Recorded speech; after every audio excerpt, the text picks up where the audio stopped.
Voici les plus redoutables prédateurs du monde sous-marin. Les chasseurs des profondeurs. Il m'a secoué comme une poupée de chiffon. On ne peut absolument rien faire face à un animal de 2 tonnes. Depuis la nuit des temps, ils règnent sur la planète. Au bout de 10 millions d'années, on finit par savoir ce qu'on fait. Mais l'équilibre des forces est en train de changer. Les plus grands prédateurs perdent des places sur la liste des créatures les plus dangereuses, alors que d'autres prennent de plus en plus d'importance. On n'a aucune idée de la distance à laquelle il se trouve jusqu'à ce qu'il nous attaque. Quel sera le futur numéro 1? Et pourquoi? Voici le palmarès des plus grands prédateurs du monde sous-marin.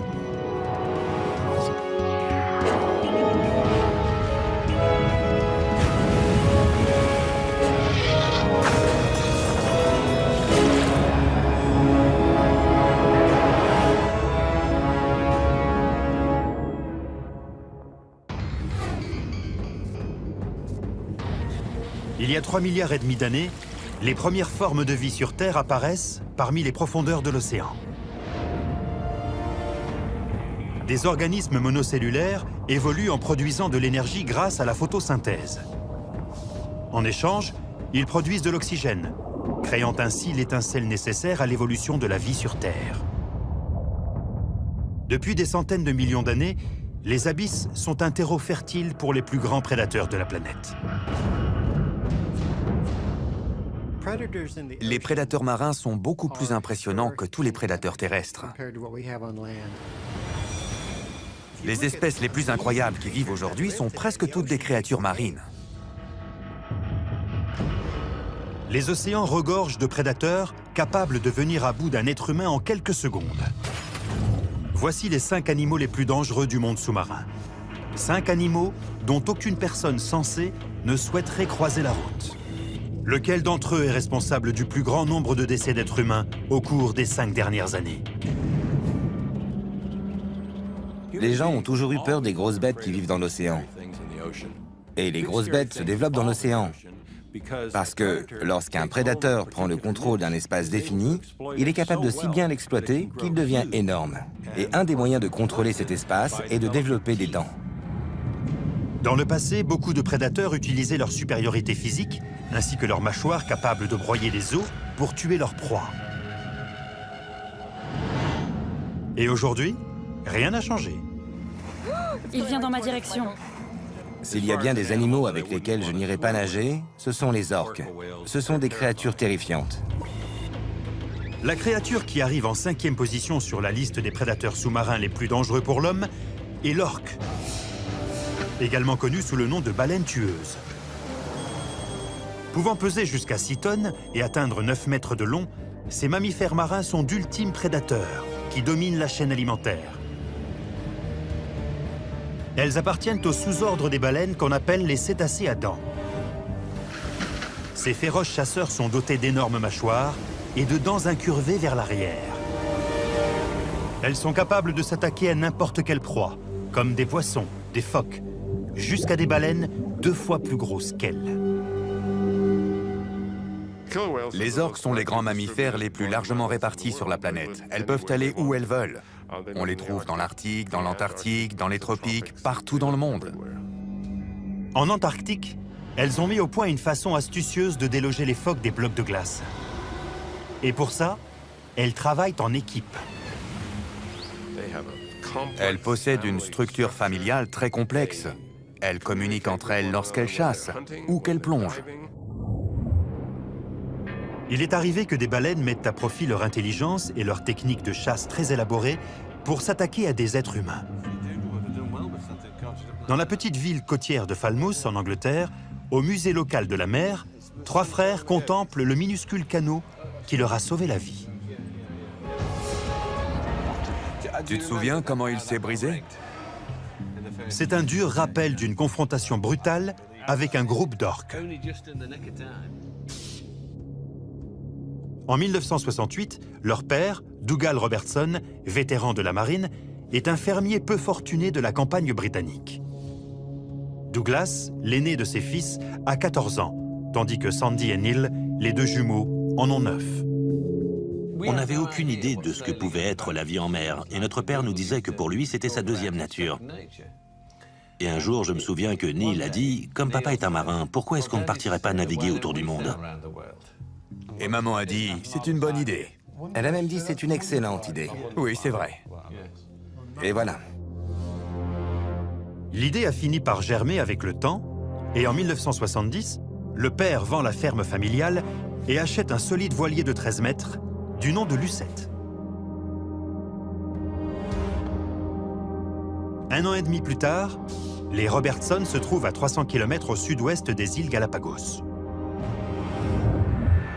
Ils sont dans la même zone où, en 1820, un proche cousin de l'orque, un grand cachalot, a attaqué un baleinier portant le nom d'Essex. Un témoin décrit la scène comme un acte de vengeance contre les hommes ayant attaqué la baleine en premier. Le navire de 238 tonnes est brisé en deux et coule par le fond, inspirant le célèbre roman américain Moby Dick. Un siècle plus tard, dans des eaux similaires, c'est une journée ordinaire pour la famille Robertson, à bord du Lucette. Sandy, 12 ans, surveille l'horizon. En regardant à l'avant à tribord, on a vu des orques. Mais on n'y a pas spécialement prêté attention parce qu'on n'avait pas l'habitude d'en voir. Mais ces orques sont tout sauf amicales. J'ai compris ce qui se passait quand j'ai senti cet énorme choc.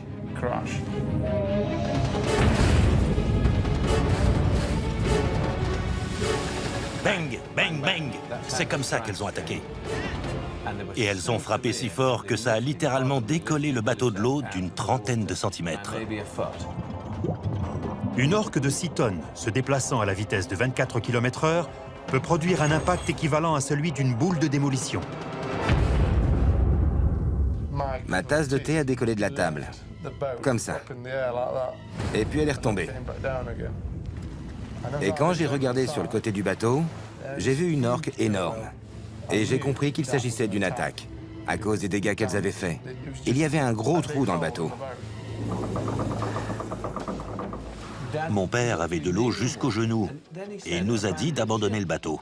Et je lui ai dit, oui, mais pour aller où? On était en plein milieu de l'océan Pacifique.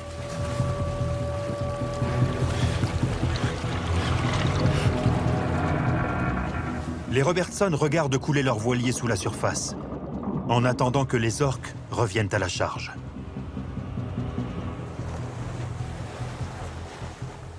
Je me souviens des orques qui nous tournaient autour.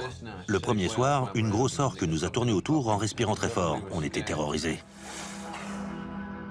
Les orques sont connus pour tourner autour de leur proie avant de les attaquer. On pensait que c'était la fin et que l'orque allait revenir. Mais au lieu de ça, au petit matin, les orques avaient toutes disparu. La question qui se pose est: pour quelles raisons ont-elles attaqué le Lucette? Était-ce un geste de colère, comme celui du cachalot qui aurait coulé l'Essex plus d'un siècle auparavant? Ou alors ont-elles seulement confondu le bateau avec une proie? L'explication réside certainement dans la façon dont les orques chassent leurs victimes.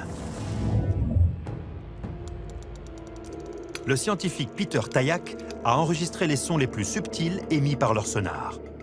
Les orques émettent une onde sonore sous la forme d'un clic qui se réfléchit sur tout ce qui se trouve devant elles. Le faisceau du sonar de toutes les baleines à dents est très concentré, comme celui d'une lampe torche. Il a un angle de 6 degrés. Et c'est comme ça que les orques scrutent les environs à la recherche d'une proie, jusqu'à ce que l'une d'elles passe dans leur faisceau. Les orques ont un sens de l'ouïe très développé, à l'instar de tous les mammifères. Cependant, pour s'adapter au milieu marin, celui-ci a évolué à la manière d'un sonar, que l'on appelle écholocation. Ces animaux analysent l'écho grâce à leur cerveau qui leur indique s'ils ont affaire à un mulet ou à un phoque. Et lorsqu'elles chassent d'autres baleines, capables d'entendre leur sonar, elles modifient leurs signaux pour créer ce que les scientifiques appellent un sonar furtif. Elles émettent de plus petits clics et elles évitent que les signaux soient trop réguliers pour les rendre plus difficiles à déceler. Avec des sens plus affûtés, il paraît peu vraisemblable qu'une orque ait pu confondre le son et la forme d'un voilier avec le son et la forme d'une baleine. Le bateau, qui est une cavité remplie d'air, est très facile à repérer avec le sonar, mais son écho n'a rien à voir avec celui d'un organisme vivant. Donc je suis sûr qu'une orque est tout à fait capable de faire la différence entre un bateau et une baleine. L'historien Richard Ellis a néanmoins une théorie personnelle au sujet de l'attaque. L'orque avait peut-être juste envie de s'amuser. Elles attrapent des phoques, puis elles les projettent dans les airs. C'est très difficile de comprendre pourquoi elles s'en prendraient à un bateau pour ensuite s'enfuir, ou encore pourquoi elles jouent avec leur proie alors qu'elles sont déjà mortes. C'est peut-être juste pour s'amuser. Les orques sont connus pour aimer jouer avec des objets, mais le fait qu'un groupe d'orques coule un bateau simplement pour s'amuser me paraît invraisemblable. Les frères Robertson sont d'accord. La première s'est ouvert la tête contre le bateau et envoyait du sang se répandre dans l'eau derrière elle. Et je sais que les animaux sauvages ne font rien par hasard. Ils étaient certainement décidés à attaquer. S'il s'agissait d'une attaque délibérée, les frères Robertson insistent sur le fait qu'ils ne l'ont pas provoquée. Pour les victimes comme pour les spécialistes, le mobile des orques demeure mystérieux. Cependant, les conséquences sont bel et bien réelles. Pendant plus d'un mois, la famille Robertson se retrouve à la merci du monde sous-marin, subsistant grâce à de l'eau de pluie et à quelques rares poissons. Je me souviens avoir parlé avec mon père un soir, et il m'a dit que la survie était une école difficile, parce qu'il n'y a plus de familles qui tiennent à ce moment-là. Et c'est vrai. Au 38e jour, ils sont enfin repérés et sauvés par un chalutier japonais. Ils ont survécu à l'attaque d'un des prédateurs les plus puissants de la planète. Au cours des 5 dernières années, 5 attaques d'orques ont été recensées sur des êtres humains. La quasi-totalité d'entre elles ayant eu lieu avec des animaux en captivité et seulement une ayant été mortelle.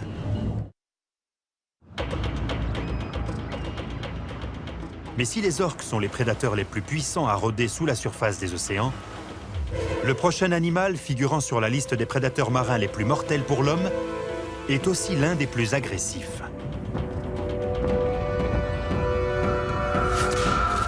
Le numéro 4 est l'encornet géant.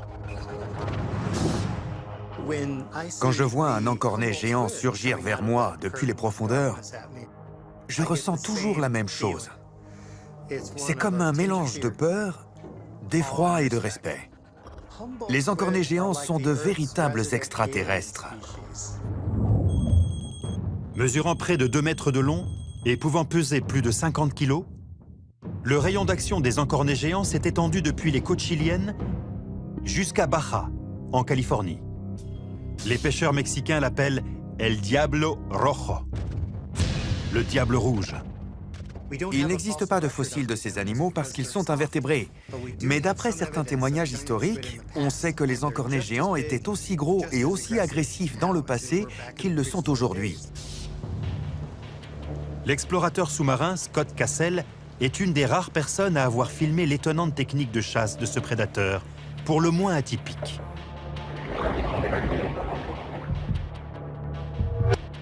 Ils ont 3 cœurs, et le sang qui circule dans leurs veines est bleu. Et ils possèdent aussi les plus grosses branchies de toutes les espèces de poissons. D'après les scientifiques, ce sont ces 3 cœurs et ces grandes branchies qui permettent à l'encornet géant de survivre dans les environnements pauvres en oxygène. Cela signifie qu'ils peuvent chasser dans des profondeurs extrêmes, inaccessibles à d'autres prédateurs. Les encornets peuvent remonter à la surface depuis 600 mètres de fond, ce qui fait une différence de pression de 60 kg par centimètre carré. Et ils encaissent des variations de température de 40 degrés sans aucun problème. Dès qu'ils s'approprient un nouveau territoire, ils dévorent tout sur leur passage. Ils mangent de tout. Un encornet géant avale près de 10 tonnes de poissons au cours de sa vie. C'est énorme. Au début de ses recherches, Scott découvre qu'ils ne choisissent pas seulement leur proie au hasard, mais qu'ils font preuve d'une certaine provocation avant d'attaquer. La pire attaque dont j'ai été victime était la première. Nous sommes en 1995 et Scott est de sortie en mer pour une plongée scientifique de routine. Quand je suis entré dans l'eau, j'ai commencé à observer un encornet et j'étais aux anges. C'était la consécration de toute une vie de labeur. J'avais enfin la chance de voir un encornet géant. Scott est tout de suite hypnotisé par cet animal. Leurs yeux sont développés comme ceux d'un être humain. Et lorsqu'ils vous regardent, vous vous sentez désemparé à cause de la façon dont ils vous scrutent. Mais c'est tout ce que cette créature possède d'humain. Scott observe l'encornet lui offrir un véritable spectacle lumineux. Ils peuvent passer du rouge au blanc à une vitesse incroyable. Le rouge foncé est la première couleur à disparaître dans l'eau de mer. Et ils sont capables de devenir invisibles instantanément. L'encornet géant change rapidement de couleur grâce à des cellules spécifiques. D'après les experts, cet effet stroboscopique est un moyen très efficace de communiquer. L'effet stroboscopique est là pour détourner votre attention. Pendant ce temps-là, un autre encornet vous attaque par derrière. Mais à ce moment-là, Scott n'a aucune idée de ce qui se passe autour de lui.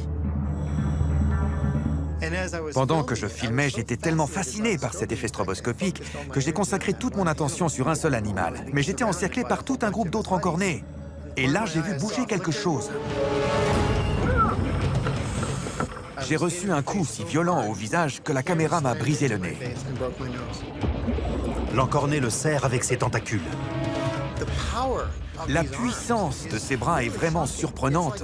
On a l'impression d'être maintenu par un câble en acier.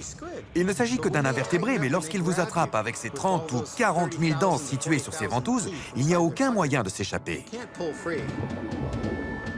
Ensuite, il m'a emmené à plus de 15 mètres de fond et mon tympan droit a éclaté. Puis l'encornet le relâche aussi rapidement qu'il l'avait attaqué et s'en va. Scott remonte enfin à la surface. Il a survécu à ce qui pourrait être une attaque mortelle. Depuis ce jour-là, je plonge attaché à un câble pour les empêcher de m'entraîner vers le fond et je porte aussi une armure. Mais même avec une cotte de maille, ils peuvent vous briser le poignet et c'est pour ça que je porte même des protège-poignets. L'expérience qu'a vécue Scott n'est pas un cas isolé. Les pêcheurs des environs ont eux aussi eu affaire au diable rouge. J'ai parlé à des témoins qui ont vu des pêcheurs mexicains se faire tuer et dévorer par des encornets géants. Leurs corps ont été tellement ravagés par les encornets que même leurs familles n'ont pas pu les identifier. Malgré seulement 2 décès attribués au cours des 5 dernières années, il est impossible de savoir combien d'attaques n'ont pas été signalées. Nous sommes aujourd'hui en présence d'un super prédateur qui vit parmi nous, et ce n'est qu'une question de temps avant que davantage de personnes ne se fassent attaquer. Les prédateurs marins tels que les orques ou les encornets géants sont capables de s'en prendre à des êtres humains. Mais les attaques restent rares. La prochaine créature est un célèbre tueur.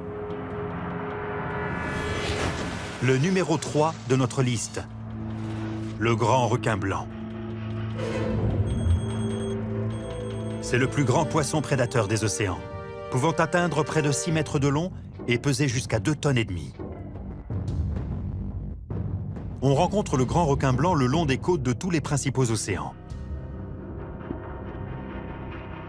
Les requins ont survécu à tous les plus grands processus d'extinction animale. Ça veut dire que quand les dinosaures ont disparu il y a 65 millions d'années, les requins étaient toujours là. De tous les prédateurs de notre liste, c'est de loin le plus redouté. Peter Benchley a écrit Les Dents de la mer en 1974. Et à partir de ce moment-là, tout le monde s'est mis à avoir peur des requins.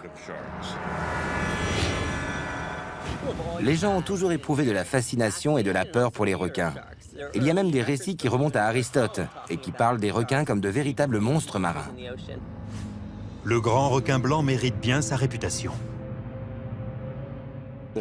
On ne peut absolument rien faire pour se battre contre un animal mesurant 5 mètres et pesant près de 2 tonnes. Ses dents sont aussi tranchantes que des couteaux aztèques et il est capable de nager à plus de 60 km/h. Si un requin a décidé de vous manger, il le fera. Un grand requin blanc a attaqué un plongeur. Peu de gens ont vu ce prédateur d'aussi près que le plongeur amateur Jack Rochette.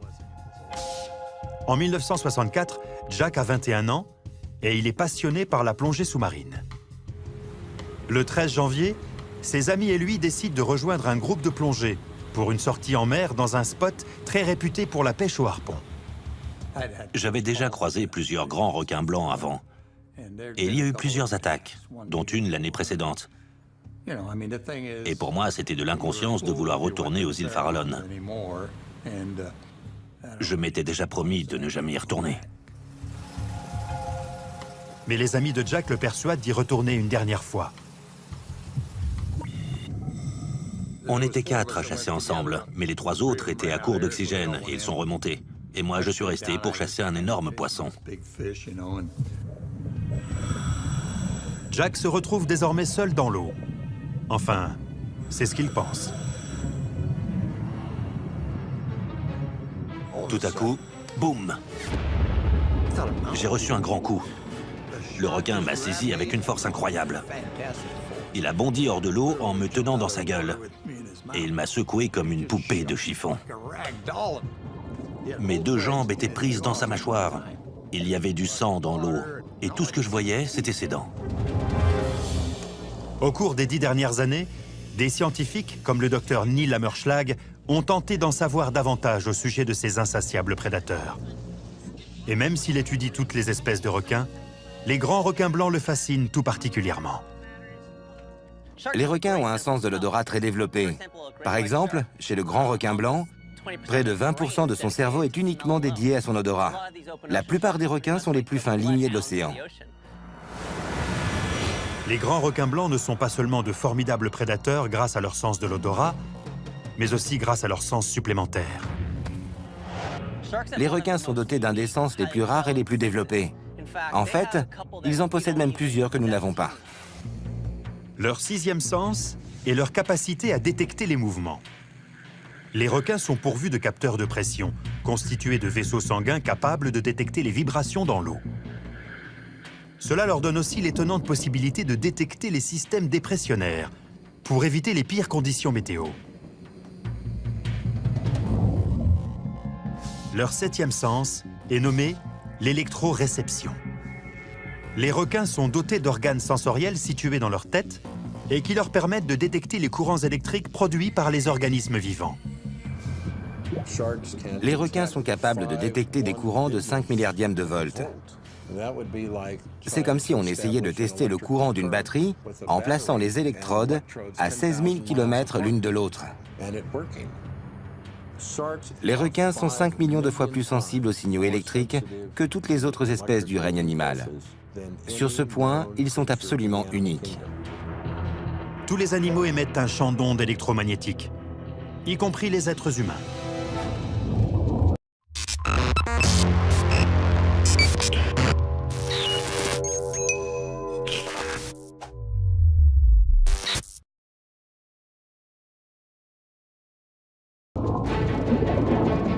Il y avait du sang partout dans l'eau. Et j'essayais de lui faire lâcher ma jambe. Je ne savais pas quoi faire. Puis quand j'ai cessé de me débattre, il m'a laissé partir. Quand je suis remonté à la surface, je ne savais pas ce qui s'était passé. Je me suis demandé si j'étais mort et si j'étais au paradis. J'ai regardé autour de moi et quand j'ai vu ce gros requin, je me suis dit, nom d'un chien, il est énorme.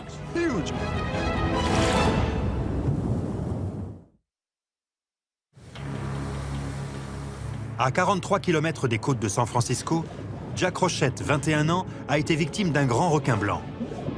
Le numéro 3 sur la liste des prédateurs les plus mortels pour l'homme.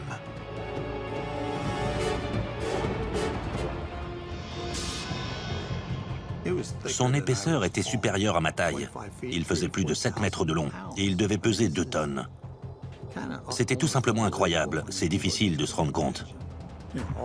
Tout ce que je voulais, c'était remonter sur le bateau. Mais quand j'essayais d'avancer, mes pieds ne me répondaient pas correctement. Je n'avançais pas.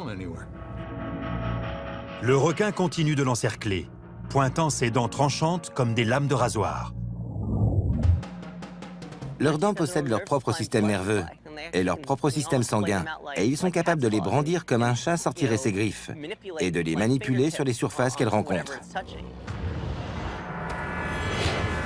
Ses dents sont parfaitement conçues pour saisir ses proies et les tuer. Je commençais à être à bout de force, mais je me suis dit qu'il était hors de question de baisser les bras maintenant. Le requin continuait de me tourner autour. Son œil est passé à 10 cm de moi. Et là, j'ai cru que j'allais mourir.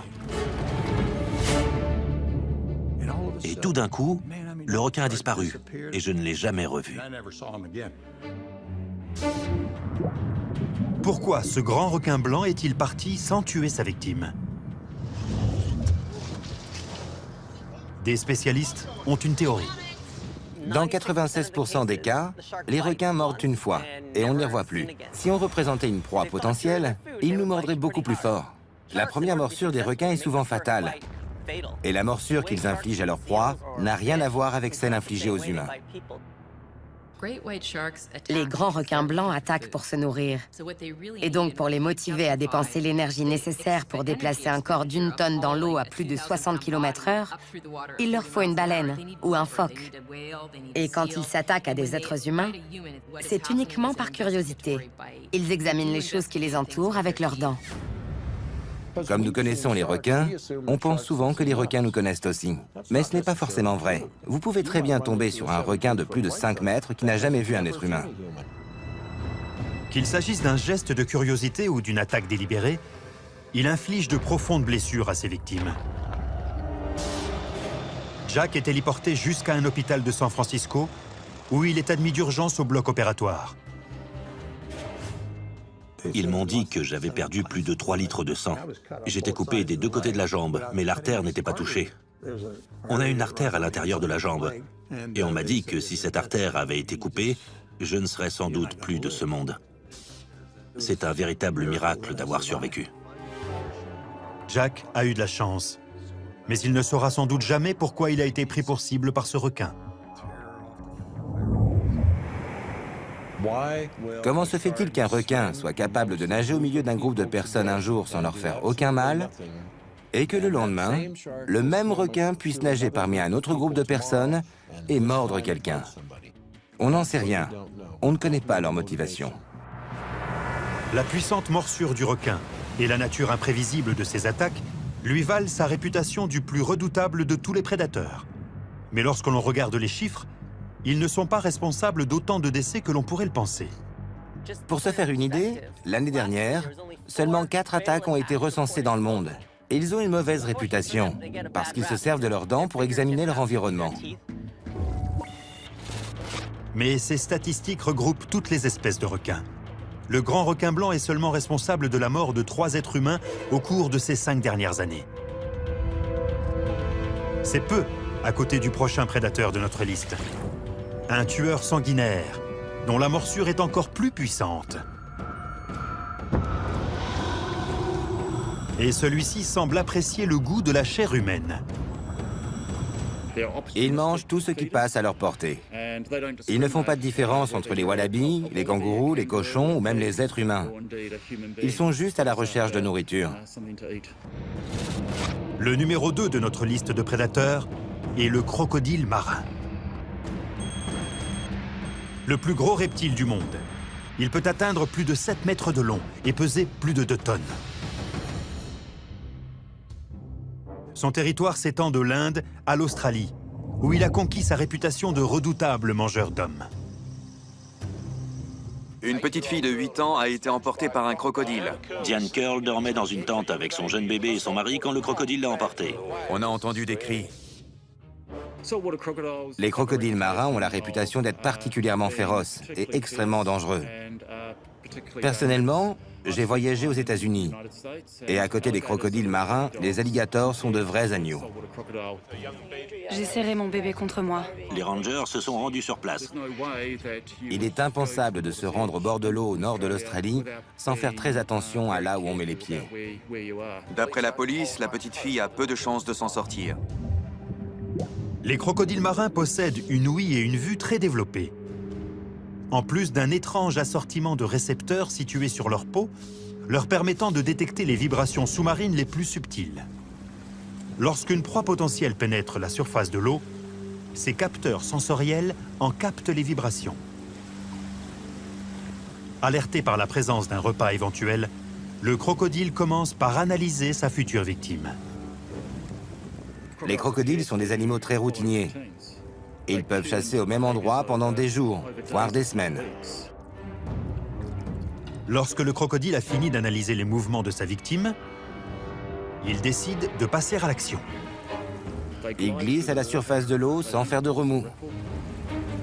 Il ne laisse aucune chance à ses victimes.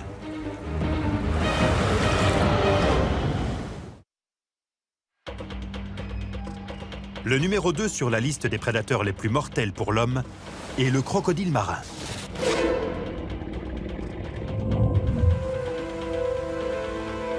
Après avoir soigneusement étudié les mouvements de sa victime, ce reptile géant est prêt à passer à l'attaque. Dès qu'un animal s'approche du rivage pour boire, les crocodiles sont prêts à se propulser hors de l'eau, en majeure partie grâce à la puissance que leur fournit leur queue. La queue d'un crocodile est un énorme muscle qui génère une force et une inertie incroyables. C'est ce qui lui permet de se propulser hors de l'eau, d'attraper sa proie et de la ramener dans l'eau. Il la fait tournoyer, il l'emmène sous la surface et elle finit souvent noyée.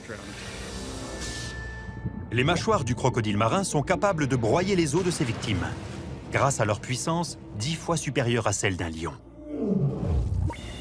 Les scientifiques ont évalué la pression de leur morsure à 10 000 newtons. En quelque sorte, ça consiste à se retrouver sous un rocher d'une tonne. J'ai été mordu par des petits crocodiles environ cette taille-là, ici. L'un d'eux m'a mordu à la main, et un de mes élèves a dû faire levier avec un tournevis pour me la dégager. L'Australien spécialiste des crocodiles, Steve Irwin, a passé ces dernières années à collaborer avec Craig Franklin et une équipe de chercheurs d'un zoo australien et de l'Université du Queensland, à la recherche de crocodiles marins. Ils ont capturé des spécimens sauvages, ils les ont marqués, puis ils ont suivi leur déplacement grâce à un récepteur satellite. Les premiers résultats sont stupéfiants. Les crocodiles marins sont d'incroyables nageurs. On les a suivis pendant plus de 900 km. Les crocodiles savent exploiter les courants de surface pour se déplacer le long des côtes du nord de l'Australie, de l'Asie du Sud-Est et de l'Inde. Silencieux, intelligent et patient, le crocodile marin est l'un des prédateurs furtifs les plus redoutables. Quand je suis à côté d'un crocodile, je ne lui tourne jamais le dos. Jamais. Vu que le crocodile marin fréquente principalement des endroits très reculés, les experts estiment que beaucoup d'attaques sur des êtres humains ne seraient pas signalées. Cependant, les chiffres dont on dispose font état de 150 attaques et 50 décès chez des êtres humains au cours des 5 dernières années. Mais cet imposant crocodile marin n'est pas l'animal le plus mortel de notre liste. La palme est attribuée à un autre tueur, très différent. Un prédateur quasiment invisible. La créature numéro 1 sur notre liste des prédateurs les plus mortels du monde sous-marin est la méduse boîte. Pouvant atteindre 3 mètres de long et peser seulement moins de 2 kilos, elles tiennent leur nom de la forme cubique de leur cloche. La plus grande et la plus venimeuse espèce de méduse boîte du monde fréquente les eaux côtières de l'Australie et de la région Indo-Pacifique. Elle peut paraître insignifiante, mais malgré sa faible force physique, elle est dotée du plus puissant venin de la planète. Elles peuvent tuer un être humain adulte en moins de 3 minutes. Aucun serpent, aucune araignée, ni aucun scorpion n'est capable d'en faire autant. La toxicité d'un venin est mesurée grâce à une échelle dont l'unité est le DL50. D'après cette échelle, le venin de la méduse-boîte est 8 fois plus toxique que celui d'un scorpion. 50 fois plus toxique que celui d'un serpent à sonnette. Et 150 fois plus toxique que celui d'une abeille commune. Le long des plages australiennes, des panneaux préviennent les baigneurs qu'ils nagent à leurs risques et périls. Mais le territoire de ce prédateur ne se limite pas seulement au littoral. La plupart des gens pensent que, comme la plupart des méduses, les méduses-boîtes se laissent dériver à la merci des courants. Mais cette espèce de méduse est complètement différente, parce qu'elles sont d'excellentes nageuses et qu'elles possèdent un sens de la vue très développé. Ces 24 yeux donnent à la méduse-boîte une incroyable image de leur proie. Elles sont capables d'aller où elles veulent dans le milieu marin. Et quand on sait que ces animaux n'ont pas d'organes capables d'analyser ces images, comme un cerveau, c'est assez difficile de comprendre comment elles arrivent à s'orienter. Nous sommes au Queensland, en Australie, sur les berges du fleuve de Calliope. Les températures avoisinent les 40 degrés.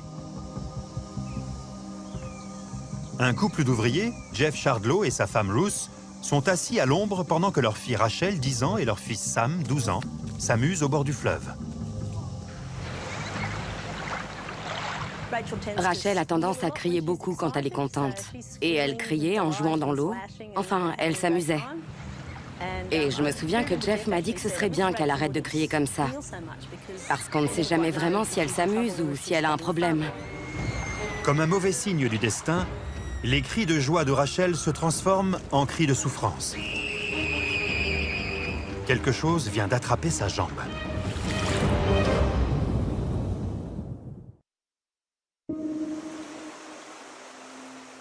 La région du Queensland en Australie. Le prédateur des fonds marins le plus dangereux pour l'homme a encore frappé.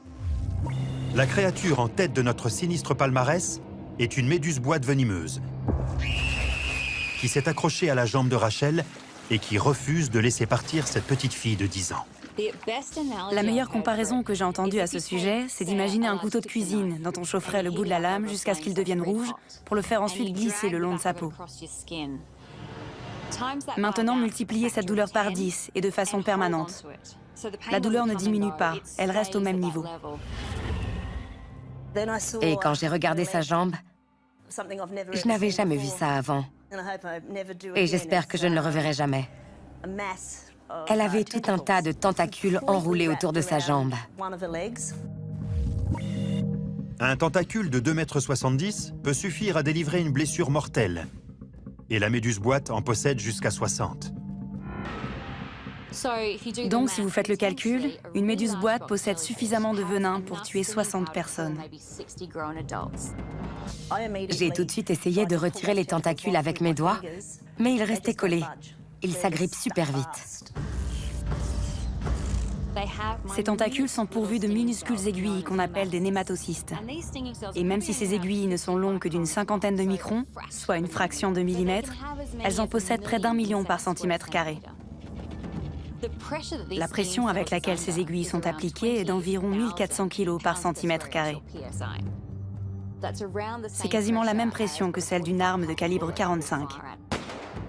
La pression est quasi identique. Elles sont capables de totalement déployer ces aiguilles en un 25 millième de seconde. C'est un des procédés cellulaires les plus rapides de toutes les créatures de la planète. Pendant ce temps, l'agitation au bord du fleuve a attiré l'attention d'un couple qui campait juste à côté. Et quand il a dit qu'il s'agissait d'une méduse-boîte, sa femme est partie en courant et elle est revenue avec une bouteille de vinaigre. Ils aspergent rapidement le corps de Rachel avec du vinaigre. C'est incroyable, comme dès qu'on applique le vinaigre, elle se détache. Le vinaigre empêche ces cellules d'injecter davantage de venin. Mais cela n'a aucun effet sur celui qui circule déjà dans l'organisme de Rachel. Son cœur ne bat presque plus.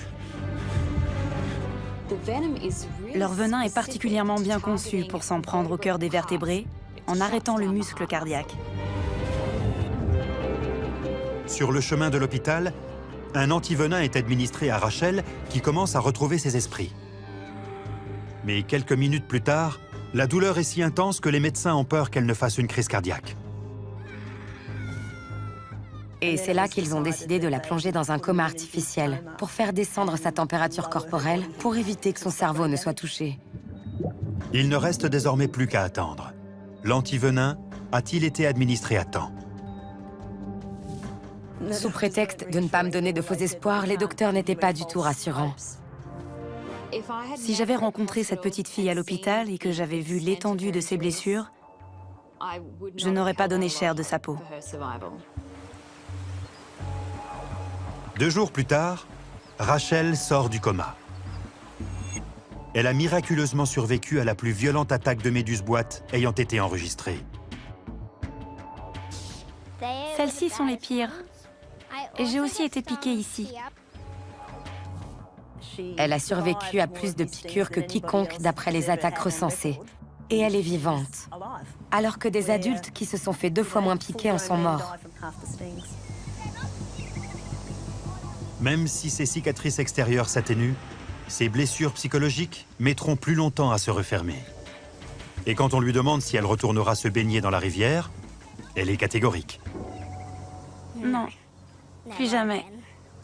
J'y retremperai peut-être les pieds, mais pas plus haut que les genoux. Il n'existe pas de chiffres fiables concernant les décès dus aux méduses-boîtes, car la plupart des attaques ont lieu dans des endroits reculés. Cependant, les données existantes placent ce prédateur bien au-dessus des orques, des encornets géants, des grands requins blancs et même des crocodiles marins.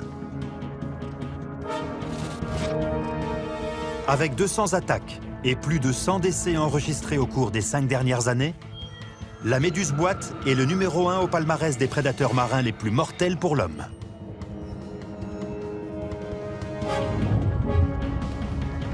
Mais le monde dans lequel nous vivons est en train de changer. Le classement que nous avons établi est valable aujourd'hui. Mais qu'en sera-t-il dans plusieurs années? Un grand nombre de spécialistes s'accordent à penser que l'équilibre des forces est en train de basculer. Si on regarde le nombre de grands prédateurs aujourd'hui, comme les baleines et les requins, on se rend compte que leur population a considérablement diminué à cause de la surpêche.